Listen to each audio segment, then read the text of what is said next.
I'm Sarah Brumfield. This has been Together We Run from the Page, which is hopefully how you found out about this, or perhaps not, because I know Will did some sending out of the announcement to some other people as well. From the Page is a crowdsourcing and metadata enhancement platform that a lot of archives, special collections, digital projects people use with their generally handwritten historic documents. We were talking to Will just because he's doing a project that's very similar to many of the projects that are run on From the Page. And we thought he had some really interesting perspectives and experiences looking for names of enslaved people in different types of documents and archives. So Will is a librarian at the University of Georgia's Hargrett Rare Book and Manuscript Library. He's the project coordinator for the archival collections project, Finding Their Names, Description and Discovery of Enslavement Events. So he's going to present some analysis and case studies of certain types of documents, legal ones that help us, find the names and center personal facts of enslaved people. So, Will, thank you so much for being here, and take it away. Perfect. Well, thank you, Sarah and Ben. I'm going to keep my screen shared right now just for convenience, but I'll make sure to bloop it back out to video for the question and answers. Thank you for everybody for coming. As Sarah said, my presentation is going to cover some typical documents. I'm going to cover 3 types of documents. I'll start just from the top here. I will say, at any point you can't hear me, let me know. Feel free to shout out to me. If anybody has any questions, I mean, mostly we're going to keep those to the end, but if there's something that I can clarify in the moment quickly, please let me know as well. Great. My name is Will Stanier. As Sarah said, I'm a staff librarian at University of Georgia Libraries. I've changed the title of the presentation here slightly from the flyer to Typical Documents Describing Enslaved Persons in the U.S. South. The work I'm presenting today comes from the Finding Their Names, Description and Discovery of Enslavement Events in Archival Collections, which is an NHPRC grant from Hargrett Library.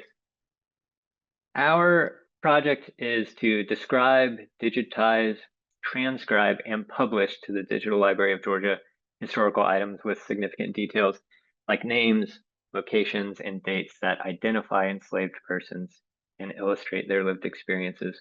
And our whole project is just about centering enslaved persons in the bibliographic record. I will say, as a brief caveat, I've given a presentation before that is heavy on the library science. That is not going to be this presentation. I'm going to keep it strict to these types of documents. I'm also not going to be discussing general collections within special collections at UGA either, but I'll be happy to address any of that in the questions and answers. Move on to my next slide here. Quickly, librarians, historians, and genealogists. I'm a librarian. I'm not a historian or a genealogist, but my work obviously relates to both of those subjects. I'm coming at these documents as a librarian, so if you hear me get anything wrong about the genealogy aspect or the history aspect, let me know. Our bibliographic descriptions for this project are meant to fulfill the type of metadata that I list here: persons, places, events, and other contexts. That's all going to happen ideally at the item level, and we're seeking to create a network of documents that can all inform and reinforce one another. Okay, so after saying there's not a lot of library science, that there is some library science there, but moving on to the documents. Okay, the first document I'm going to talk about is an estate inventory.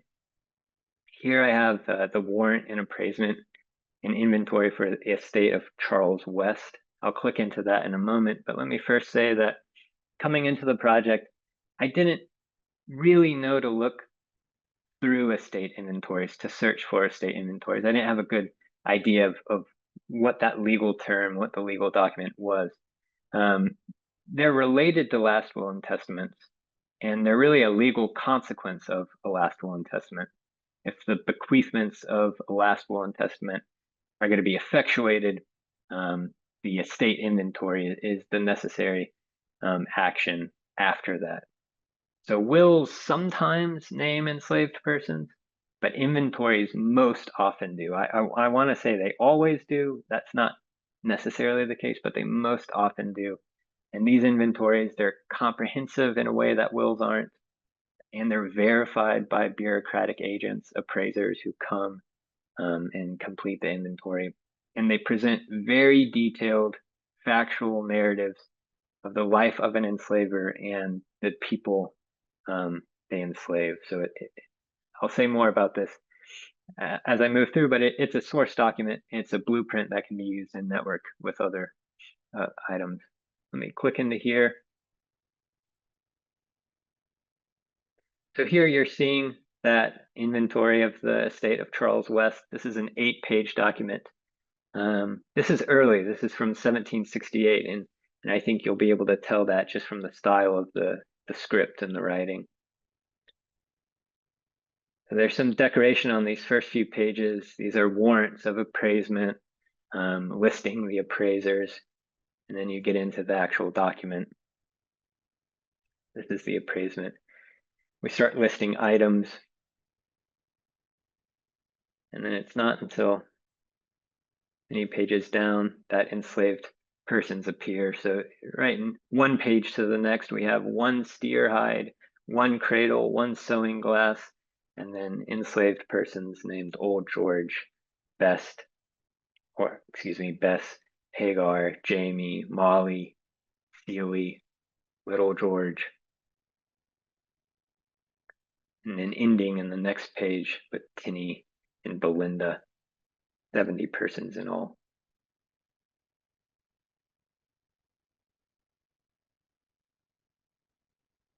I'm gonna actually bump out and start my presentation again.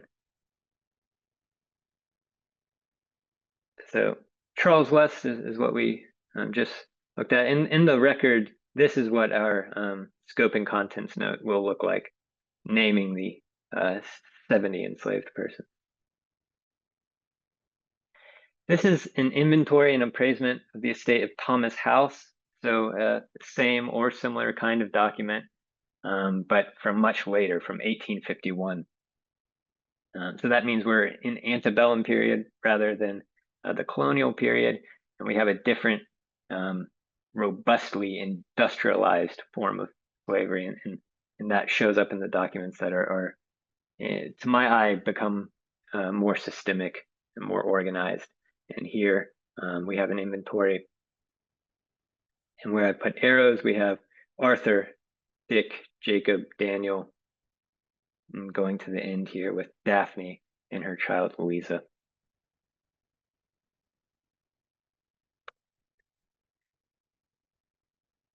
So I have two estate inventories here on the next slide. The first is an appraisement of the estate of Thomas Keith, and the second is sales of residual estate of Marshall Keith. I wanted to include these two examples because they are versions or forms of estate inventories. The first from 1811 is really more of just an appraisement. It gives a narrative account and it names some enslaved people. And the second is an estate sale. It's not comprehensive because it is a sale of enslaved people of the estate into kind of a long-running, a long-term estate settlement. So it's not comprehensive. Here are those two. So the first document is on the left. It's a narrative appraisement. It's listed perceived values of persons and names. Enslaved person, Mammy's family belonging to Susan Keith, worth $50. And the second item here, this is from the estate sale, and I've underlined here, it names Louis, Maria, Henrietta, Richard, Talbot, Cynthia, Susan, Mordecai. So versions of an estate inventory, each a little bit different. And then here's, I've listed some generally related documents that I find a lot near, beside, related to estate inventories. The first, tax inventories, returns, and receipts. These are very important because, again, they give you kind of a picture, a story of the enslaver, but do not often name enslaved persons. The second that we looked at were general sales of the state, and we also have individual bills of sale and a host of terms for those: deeds, indentures. Marriage agreements, or prenuptial agreements, will often feature inventories of enslaved people who are being transferred along with the woman into the marriage. And then we have informal inventories that are often titled, quote unquote, list of hands, and then especially medical accounts.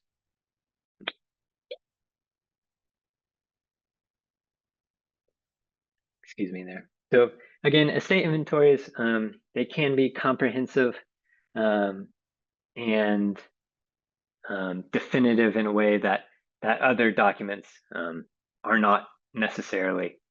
And they become very rich source material blueprints that can connect and inform bills of sale, that can inform information that we find in letters, and we can trace genealogies back through inventories, and then importantly into the inventories that are related from an enslaver to the next.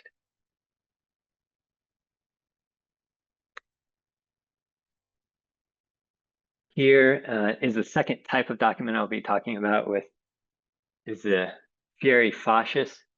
This is a legal document, and I had no idea what this document was, how to search for it. They're especially tricky. You see the Latin here, fieri fascis, but they're abbreviated to FIFAs, how I list it here. And sometimes they're just FI.FA. But this is a legal document that's a holdover from the British Middle Ages, and it's an order for a sheriff to levy property, which often includes enslaved people, as payment for a debt. And the conventions of the document that I came to understand, on my left here, this is the front of the document, and sometimes names enslaved persons, sometimes doesn't. But the back of the document, right here where I've circled up in the top left, you'll see levied on 3 persons: Rhodey, Ann, and Bob. So on the back of this legal document, this order for a sheriff to go out and bring enslaved people back into his custody, that's where we often find these people, right in this top left-hand corner, as property levied. So that's the fieri fascis.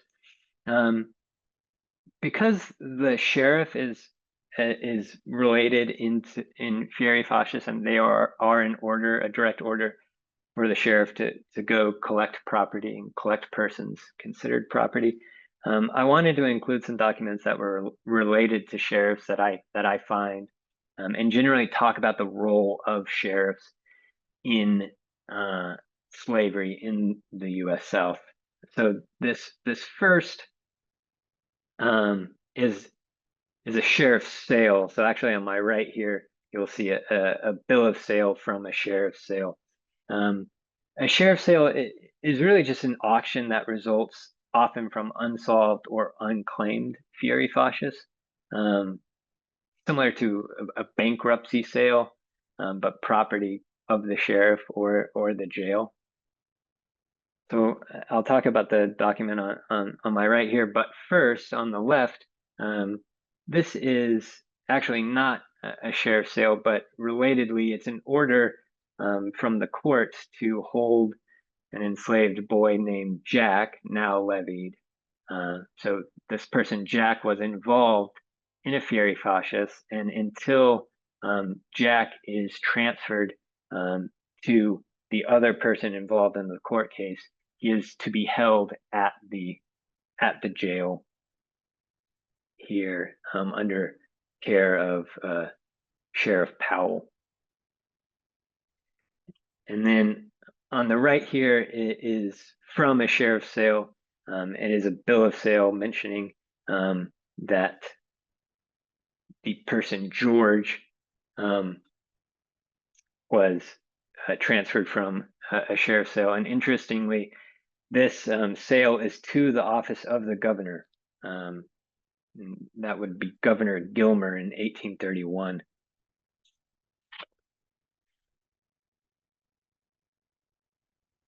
Moving on here to sheriff's accounts. Because so much of this is happening under the sheriff's care, the sheriff, who at the end of every year accounts for expenditures, we often find enslaved persons mentioned in these running accounts and ledgers.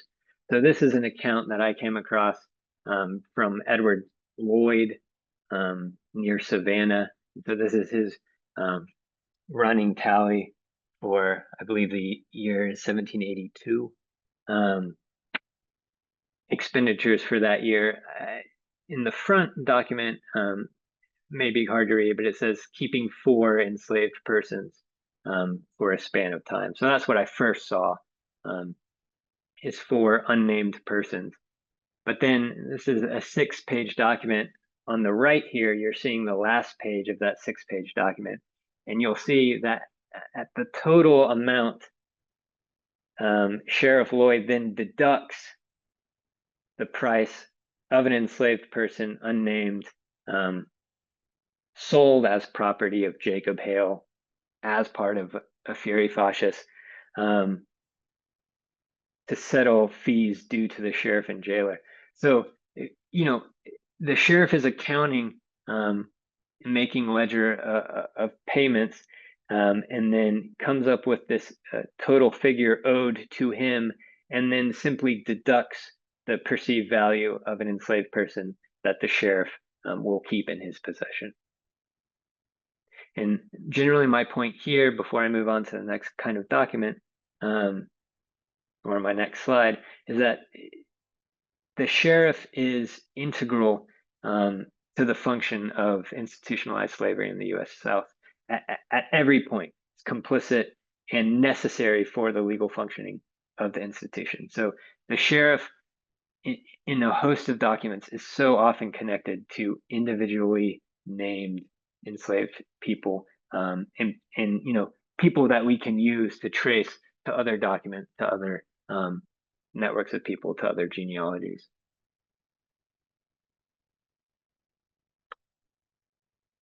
This is my last slide, having to do with sheriffs.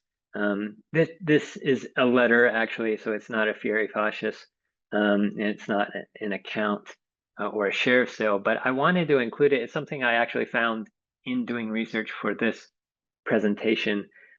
It's a letter from basically a vigilante bounty hunter, and I believe the date here is 1782.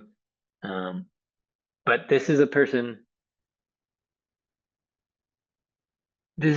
writing, who is basically going into the wilderness of Western North Carolina, and is abducting self-liberated enslaved people, freed persons who have freed themselves from slavery, and bringing them back and entering them back into slavery, and writes this letter to the lieutenant governor or something like that, and writes, he's taken possession of 6 enslaved people, and 3 of those people he is lodging in possession of the sheriff of Washington County. So again, we see the sheriff coming in as kind of a fallback, or a defaulted character where enslaved people are ending up. And so from this letter, we can imagine that if we went to the accounts of the sheriff of Washington County, we might find these people named in his ledgers in his account.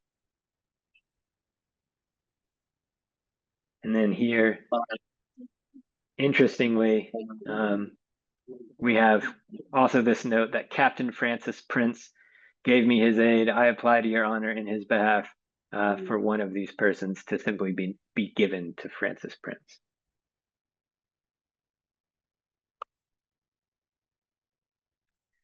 Okay, now I'm moving on to my third type of document, which is a plantation book. Also, you can call it an enslaver's diary. So this is from the John Ray papers, a collection at UGA. And this is John Ray's plantation book. John Ray was an enslaver from Coweta County. Coincidentally, I am from Coweta County in West Georgia. I say coincidentally because my first day on the job, the first materials I looked at were the John Ray papers, and I found this plantation book. So here we have an informal inventory that often appear in plantation books, which are these daily diaries of events on plantations. And we have a note at the top, blankets for 1855, given the 4th of December 1844, and lists the enslaved people who received blankets: Polly, Sylvie, Winnie, Nellie, Miley. And it's unclear from my image here, but this is the second page of the plantation book. So right when you open this, you're getting to really the heart of the material, a large listing of enslaved people that you can use again as a source document, follow it through the 80 so pages of this diary, understand from those accounts which of these people are transferred to other enslavers, which of these people may pass away, which of these people may give birth, that sort of thing. I've included here, this is actually a book plate. And here you'll see from the John Ray papers, a separate item, which is a docket book, basically a running list of accounts. I included this because I really wanted to make the point that when I'm going through these kinds of documents, I really have learned to metabolize the entirety of a document. And what I mean by that is when I was going through this plantation book, I was having trouble kind of networking different people and different enslavers together. So I knew who John Ray was, but I was trying to understand the other people John Ray was doing business with, the other enslavers that enslaved people were being transferred to. I knew he had a son, but I wasn't finding the name of the son, and I was looking through different documents.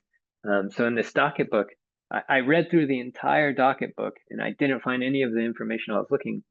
And it wasn't until I actually turned the physical book over, and pressed into the cover was this book plate, which is really the size of a playing card.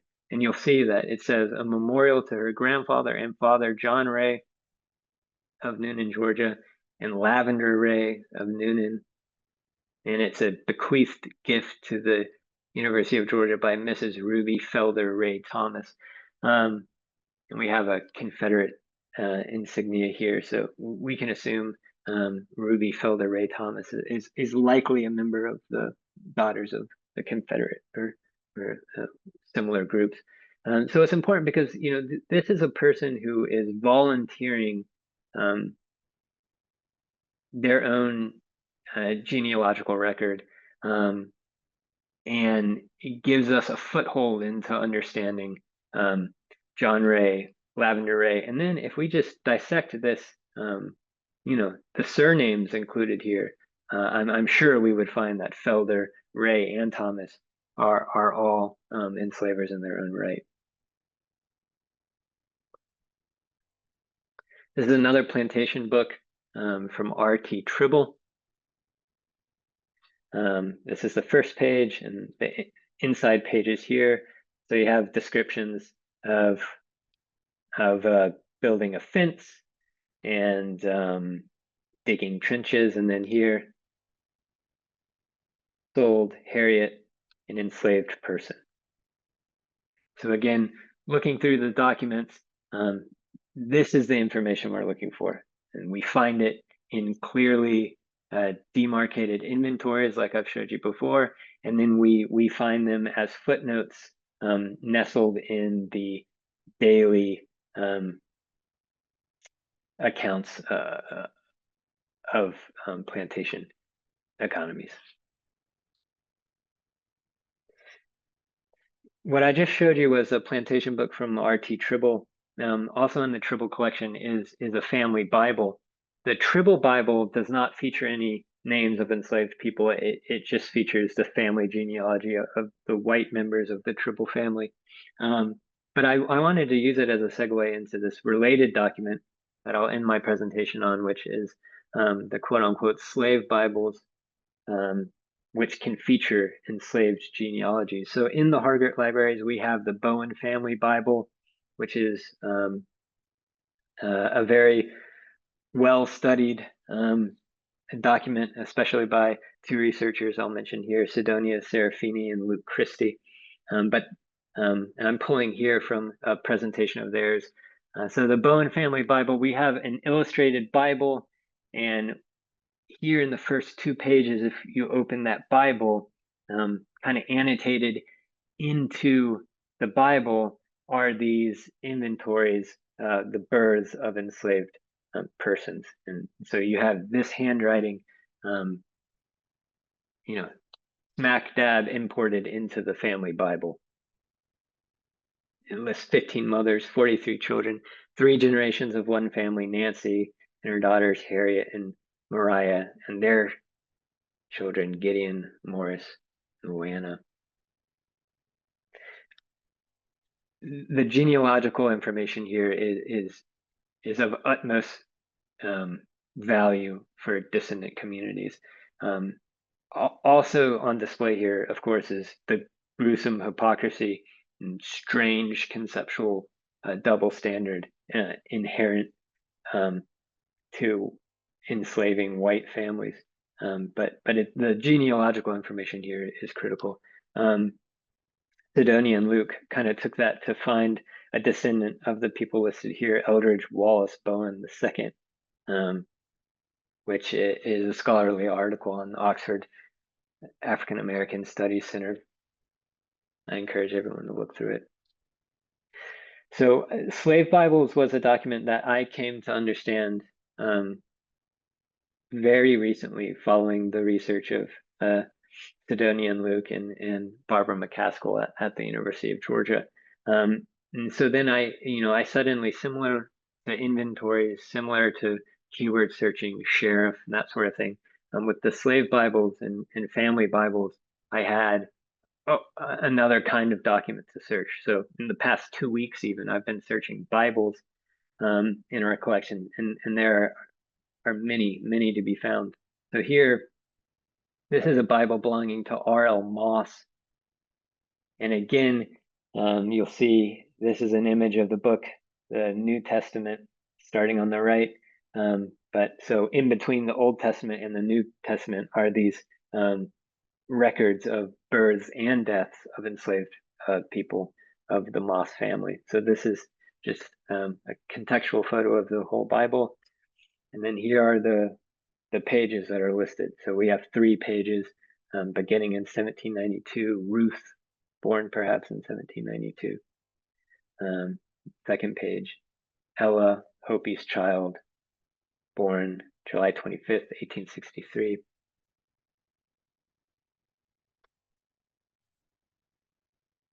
And then Ailey on 3rd page. Ailey died in February 1833.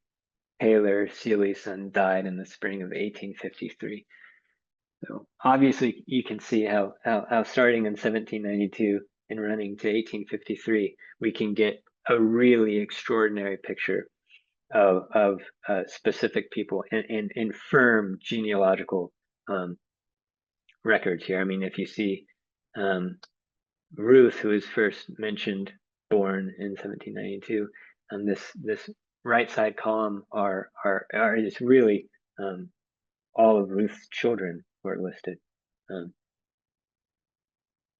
So to find something like this in the records, in the archives is really jaw-dropping when it happens, and something to follow the thread of, which I'll be doing in the coming months. Thank you, everyone. That's my presentation. Thank you so much for hearing me out through it. I really look forward to any questions that people have, because I can go back through the presentation and maybe clarify things that were less clear, or just answer related questions people might have. My name is Will Stanier again. My email is here. Please feel free to reach out. I'm kind of happy to say my only social media is LinkedIn, so feel free to hit me up on LinkedIn. I'm excited to keep talking about this grant project in any capacity. Right. I'm going to stop sharing my screen, and So we're gonna ask for questions in the chat, and we'll moderate it that way, kind of on a first come, first served basis. Thank you so much, Will. Yeah. I mean, we've been working with historic documents and transcription of historic documents. Many of those projects that our institutions run are around uncovering the names of enslaved people. And there are many types of documents here I have Yes, never heard of, yeah, so right. that's amazing. Yeah. So yeah, let's see. So we have a few questions. I have one question while people are typing their questions in the chat, that I wondered if you could tell us, I noticed as you were showing us these different examples that there really was a qualitative difference between some entries, right? Some of these records mentions just a person's name, while others mention how old they are, or how many children, or what child they are, things like that. Is that just kind of random, or is there a rule that if you're looking for sheriff's records, you're likely to find a lot of detail, whereas you might only find names and inventories, or for example, is that anything that can be relied on? Or which yeah, the richest documents? Yes. yeah. I mean, that's a great question. What each document can give us. I mean, that's why I looked to different documents for different answers. That I didn't talk much about the tax inventories or even receipts. Documents like that, I consider this macro view of, like, is the enslaver we're looking at heavily in debt? Are they above water and are actually expanding their plantation economy? Sometimes I didn't have examples of any sort of correspondence, but in the correspondence, especially correspondence to overseers, which is kind of a subgenre of this kind of correspondence. That's where we get the micro information, especially in the plantation books as well, where we get the daily events. The inventories are, again, this great like basic blueprint or comprehensive kind of starting point as a source document, because you get people who are named. Often you get their ages. Sometimes you get genealogical connections where inventories will be broken down into family groups of enslaved people. You get perceived values. If we looked at the documents that I first posted, one from the 1700s, the other from the 1800s, we'd be able to see the kind of the change in perceived values, which tells you a lot about the economies that are happening. So yeah, a lot of times I will try to bounce back to the inventories and then kind of reverse engineer from there. Right. So we have a question. Do you have any stories of how African American families or individuals have been able to use names of the enslaved to fill out their family trees? Yeah, I do. There's a researcher at the University of Georgia, Jane McPherson, who has worked with a lot of people in the descendant community in Athens. And Jane McPherson studies an educational activist, African-American activist in the late 1800s, turn of the 19th century. I'm sorry, I'm forgetting this activist's an educator's name at the moment. But Jane McPherson, as a professor at UGA, came into the archives with members of that descendant family to look through documents. I mean, Greene County in Georgia, we have a lot of folks who looked at the archives from Greene County, and there's actually a similar project happening in Greene County in the public library system there that we're often able to trade documents with. And then, I mean, just as a short note, the Athens Genealogical Society invited me to come and give a talk, so I was able to describe the genealogical entrance that people can have into these documents, and just the basics of how to find our finding aid, how to search it, how keyword. Oh, I see Barbara McCaskill. Judia Jackson Harris is the name that I was trying to think of. So yeah, we're tracing the Harris family through some of enslaving families, like the Deering family in Athens, and relatedly down the line to the Merle families and the Coblemars, but starting with the Deering family. Okay, lots of conversation in the chat, which you might want to because we need you to answer questions, but everyone else might want to go hop in and look around there. Let's see. Debbie wants to know if there's people who are doing similar projects and is sharing her email address so that there can be some kind of offline or further conversations about, approaching these projects, but also preserving data and keeping it accessible for people. I have very technical thoughts on that, which I'm happy to share with all of you as well, but maybe not. But she actually does have a concrete question about what steps you're taking to preserve or back up the data that you're finding here, whether that's in finding aids or other. Yeah. Where does that live? That's a great question. Yeah, that's the library science version, I guess, of this presentation. Because I mean, a lot of our project is doing all of this work, creating a bank of metadata for all of this material, and then transferring all of that information to the Digital Libraries of Georgia, which is still within the University of Georgia, but it is a separate entity from the from Hargrett Library. But the Digital Libraries of Georgia will host all of our digital materials. So all the images of the digital materials, all of the transcripts, and then all of the metadata will live with the Digital Library of Georgia, which is a very robust kind of fail-safe data repository. In combination with that, we're also sending larger data sets to enslaved.org, which is another data repository. That's kind of like the final act of our grant will be to making sure that information gets to enslaved.org as well. Let's see. Do you have any advice on how to go about finding people when we only know the state or county where they were enslaved? States are big. Yeah, I mean the state or county. I mean the answer to that is to determinedly search for state and county, those by name, those records. And importantly, you're starting with the name of the state, you're starting with the name of the county. You can go to those counties specifically and really, go through those deed offices or local historical societies, that sort of thing. But it's also to keep in mind that, at least for our project, any large institution in the South that hosts a special collections library that has a public finding aid, Tennessee, South Carolina, Georgia, Alabama,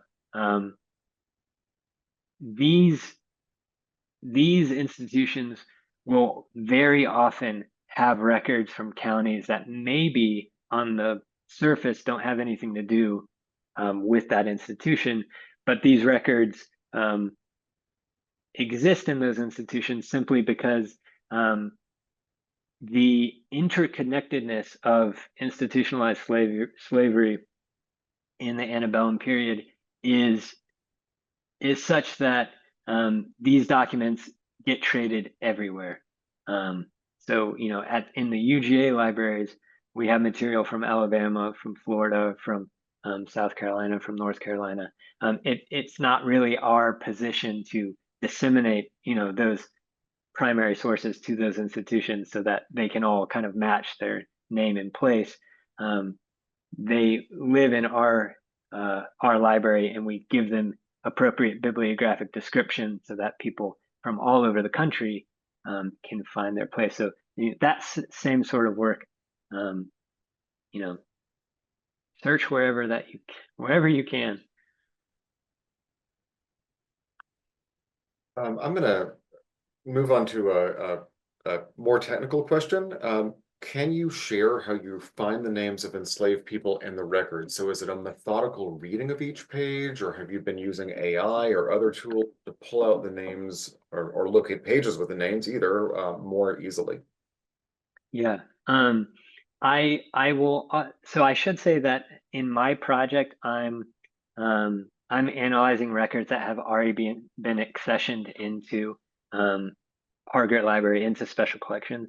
And when they were originally accessioned, necessarily at that time, they were also cataloged. Very often, the cataloging was maybe very general or done at the folder or even at the collection level.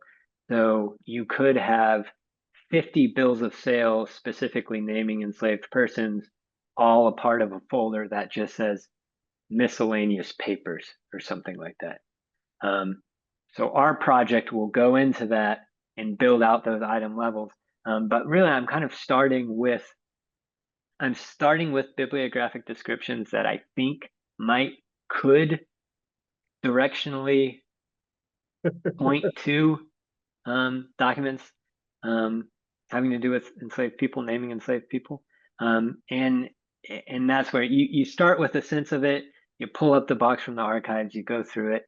You know, a lot of times the records have pretty good bibliographic descriptions.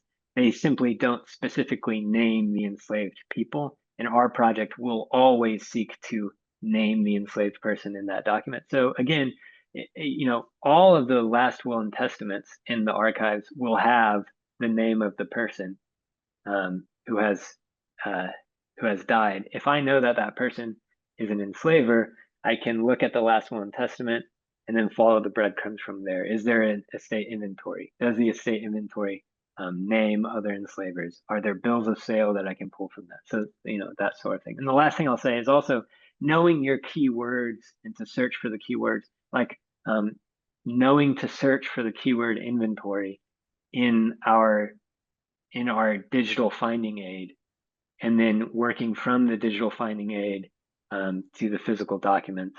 I see Civil War pensions, you have receipts. You know, there's also, you know, enslaved people are being traded as you know, perceived property. So whenever you can follow trails of exchange, money transferred, money owed, you will often find enslaved persons there as well. And, you know, searching for sheriff, searching for deed, you know. You know, John Dugan in the comments makes an interesting observation that all of these records are financial records, including the Bibles, because the Bibles are proving ownership through the mothers. So that's fascinating. That's a great point. Terrible. I mean, that is, yeah, I mean, that is so indicative of this kind of work. Yeah. Let's see. A couple people have other comments. So Mercer University is working with the Bibb County Superior Court on a very similar project. So that might be something for people to go look at for research. Enslaved.org that Will mentioned, that's another place to go look at and learn about. That's a long running kind of data and data set collection project. There was a question about finding examples of the marriage agreements, I guess what we now call prenups, right? What's the word? How do you find those? What's the terms that you do? Yeah. I search deed a lot, marriage deed. You sometimes see that as indenture, marriage indenture. those are the two. Also, searching marriage. But a lot of times that can also be from correspondence.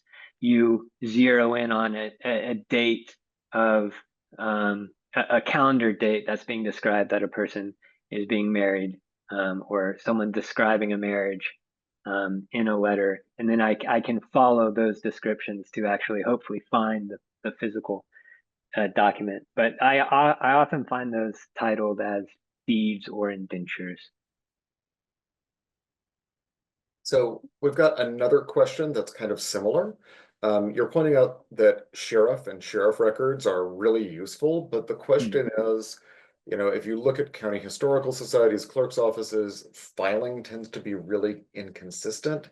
So what do people look for if they're looking for sheriff's records, right? How different are they from probate records? Where are the places that you might look that we haven't already looked? I mean, unfortunately, I really don't know anything about probate records, so I can't speak to probate records.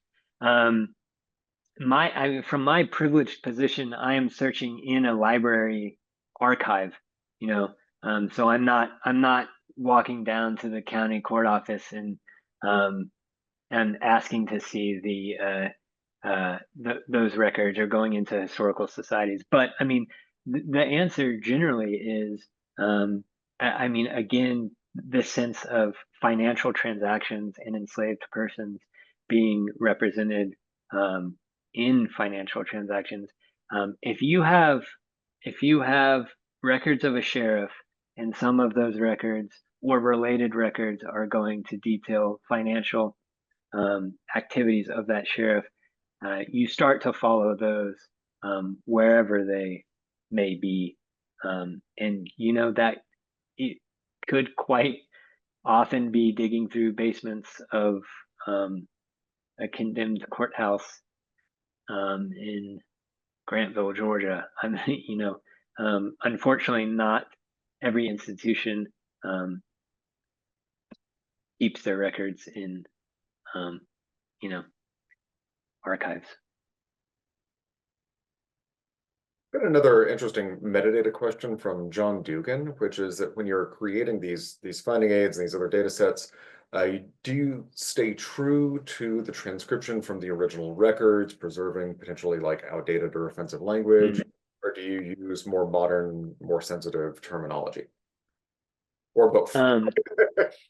Yeah, this is an important question, and also part of a version of this presentation that's more geared toward library sciences. But we actually, from enslaved.org, has a very informative controlled vocabulary, which for librarians is kind of the rubric. If you're going through documents, you apply a controlled vocabulary, and that controlled vocabulary. And so the answer is that's what we're doing. I'm applying a controlled vocabulary that replaces outdated racist epithets with terms like enslaved woman or enslaved person unnamed. And that reason is twofold. The first, working with controlled vocabularies, are that you maintain updated and appropriate language that both flips the concentration or the focus from the enslaver to the enslaved person in many cases. And so you kind of we're able to bibliographically return dignity to these persons. But then the other use of controlled vocabularies is they simply make searching standardized. So if you're searching through the records of the Hargrett Library and you're searching 5 different terms trying to get to one document, as librarians, we can mitigate that by applying a controlled vocabulary that will redirect your searches, hopefully without you knowing, with redirected see also kind of query searches. But that controlled vocabulary is the rubric to make that happen. Okay, that leads us to another follow-up and then after that, maybe we should close off the library science side of things. Kelly Ravek has a question from a metadata standpoint. What are you doing with the names of the enslaved people you're finding? Are you creating named authorities? And if so, where? How might the names found in other collections be connected to the individuals that you've identified in your work? That's also an important question. We have an internal name authority to help us with the project. It's not something that we're able to publish now as an official like subject term or name authority. So the answer would be that would be an ongoing goal of the project. I believe there are, again, I would have to look through enslaved.org or some related metadata library sources that I use to see other name authorities. I feel positive that the Library of Congress has a name authority that can specifically be applied to enslaved people in Georgia, certainly enslavers in Georgia, since those naming authorities would be probably more accessible as subject terms themselves. So yes, maybe an incomplete answer. We don't have a name authority as of yet. So another question, like getting back to the humanity of the people you're studying and what we can read about that from the records. There's a great point and question that Sarah McCluskey asks, talking about how people have done research in court records, including things like records of disputes on sale or purchase of theft of clothing, including by or from enslaved people. Do you see records where enslaved people are actors and subjects rather than objects? Rather than the objects of transactions? And is the kind of information you get from them very different? I know we've seen that in store records and some plantation logs. So, but what have you seen, Will? I'm so glad that this question came up, and I'm going to do some quick searching so to drop a link in the finding aid. This is actually a slide that I wanted to let me see if I can find it really quick. I won't search for too long, but the answer is yes. While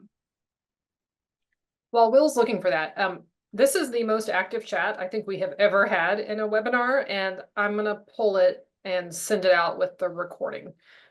So because there's lots and lots of good resources mentioned and people explaining different situations and understanding what different documents did and didn't do and why they didn't do them. So lots of really great. Yeah, this like yeah. I'd love to get all of you people together in the same room. This would be amazing. Yeah. Yeah, forgive me while I search. Okay, I found it. So here.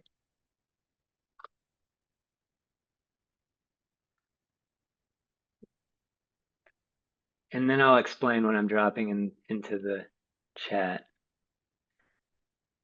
Find in the chat. And if my colleague Mary Miller is still in the chat, she will recognize this from the presentation I just gave to her class. But I've dropped in a PDF from UGA Finding Aids from the William Jones family papers. So within the William Jones family papers, I think it's box 7. Box 7, folder 16 of the William Jones family papers has the financial papers and letters of Ishmael, Minnie, and Elizabeth Keith, who were freed, formerly enslaved people of color. And I was going to include this in the presentation, but I just wasn't able to because it was starting to get long. I put the 2 inventories of Thomas Keith and Marshall Keith. I did that on purpose because Marshall Keith, Ishmael, Minnie, the people I just described, Ishmael, Minnie, and Elizabeth were enslaved by Marshall Keith. When Marshall Keith dies, he bequeaths to Ishmael, Minnie, and Elizabeth a not small amount of money, something like $30,000 in 1850s money. So somebody can do the math what that would be. And then once you follow those letters, we see that those 3 people, Ishmael, Minnie, according to Marshall Keith's will, were bequeathed land in Ohio, were required to move out of the South because actually legal laws in the South at the time, if you were manumitted as an enslaved person, you legally could not remain in the state. So it's a narrative of these three formerly enslaved persons who are their own actors, who are writing letters back to the family that they were once enslaved in, asking for this money basically to actually be sent to them. And it's a year's process of them getting the money. And you see all of this correspondence, and it's a complex story too. And I think it's a story that adds a texture to maybe overly generalized ideas of slavery and of emancipation, because they move as a family group, an extended family, and some people describe in the letters being successful, other people's describe not being successful. People want to move back to the South, other people want to move elsewhere. And all of these people are voicing their own opinions and their own actions under their own agency. And we have this one folder with all of this information, and it is, it's within this record. Our goal in this project in the coming months is to build that folder out into individual items, and each of those items will have a scope and contents note that tells you exactly what's going on with a transcript. But yeah, in answer, this to me was such an incredible example of direct agency of people, trying to literally get what is owed to them. And as a spoiler alert, they do get the money. Good. Great. I think that is a great That place. is an amazing way to close. Yes. So we're at the top of the hour. We did have a request from a poet who's joined us if he could read a poem that he wrote, and I think there is not enough art or hope in today's world, so I'm happy to host that. But if you have to go, please do what you need to do for your own purposes. But Alex, if you want to do like a 1 minute introduction and then read it pretty fast, because we got another meeting. Real quick, we've got another meeting. That's right. Yeah, because I was inspired by the movie La La Land to become a poet because I love Emma Stone's performance. Quick poem called Hopeful Revival. The nature of human nature requires the importance of survival, but by doing so much more than simply survive, there's a sense of hope that comes from being alive. So do anything possible to overcome the insurmountable with the belief that all would thrive, and by finding a way to make the most out of every day, there would be a life filled with countless opportunities as well as endless possibilities. So dare to create a revival as a way to appreciate the common humanity that all people share by doing so much more than one would ever dare through the willingness to actually care. Thank you. Thank you, Alex. Thank you That was all. lovely. Okay. Thank you all for coming. Yes.